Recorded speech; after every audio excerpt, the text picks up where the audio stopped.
Hi, welcome to the Gear Garage. I'm Zach. This is my little internet show about whitewater things. And today we'll talk about the Makita Jobsite speaker. This is a speaker I got recently for doing work in my yard. I want to talk about it. I know a lot of you are bringing speakers on river trips and rafting, and I think this is, if you do, this is a great one to think about. But I wanted to think about whether it's appropriate to bring in river trips. So at the end, I'll kind of go on my own little rant about music and rafting and all that. But first, just want to review this speaker because I'm digging it. I'm really liking it. I'm using it a lot. And you know, if you're out in your yard working or you just need something to carry around easily, this is pretty sweet. It's big, it's bulky. I think it's 7 pounds. It's not a cute little thing like this, you know, where you're gonna set down. The reason I like it being so big is when you're out working, you just want to see it over there. You know, you see your speaker, it's working, and it's loud. It has a big handle. You just grab it by the handle and move it and set it down. It's, you know, it's rubberized handle. It's rubberized reinforced corners. It's just really well thought out for being durable and just like kind of a bulky, useful object. And that's the kind of stuff I really like. So I'm really digging this thing. The other kind of cool thing is it has this little thing in the back to slide your phone. And so what I'll do is I'll turn on a playlist or a podcast, whatever, throw the phone in there, close that, and now I just have one self-contained thing. I'm just moving around when I'm working outside. Whereas with this, I have to have my phone and this separately, and if I'm carrying a bunch of stuff, I have to carry both of them. And it works, but it's just really nice to have this big bulky thing. It also has controls so you can like change songs or whatever.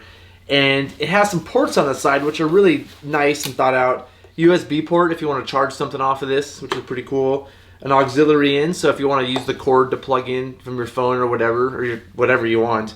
And then it has, it comes with a cord you can use just run out of the wall. So if you're not using it remotely, you can just plug it into the wall. What I think is the kind of the best part about the speaker, though, personally, there's a lot of great parts. I wouldn't say it's the best. It's tied for the best with just being big and bulky. Is that it uses the Makita batteries, and I use Makita tools. So I have these batteries, and this is the 18-volt battery. It takes the 18-volt or the 12-volt. So whatever Makita system you're on, it's going to take that battery, and you just charge this and plug it in, boom, like that. I have the big one. It works with my smaller version of the 18-volt. And kind of the crazy thing is, Makita says the bigger battery gives it 32 hours of runtime. That is a lot of runtime for a speaker. So, this is something that you can take and will last a long time. I read somewhere else that if you're using Bluetooth, it only gets 18 hours, which is still a lot, because I think the Bluetooth takes more power from the speaker. But 18 hours off of one battery is a lot. So I'm just an overall big fan of this thing. It's big and clunky the way I like things, and I highly recommend it. And I'll put a link down in the show notes below if you want to buy one on Amazon and support the show because I get a few bucks. Check it out there. But I want to talk about river trips and music because I think I just talked about a speaker, and I'm actually generally anti-music on river trips. And first of all, if you're floating down the river by yourselves and there's nobody around and you want to play music, cool. If there's people around, it's just not appropriate. If you're floating like on the Rogue, for example, and there's other groups wanting a wilderness experience, you really shouldn't be affecting their wilderness experience. I feel strongly about this. Even on the Rogue, if you're floating and there's nobody around, there's a trail next to the river, and you could be affecting somebody's experience that you don't see.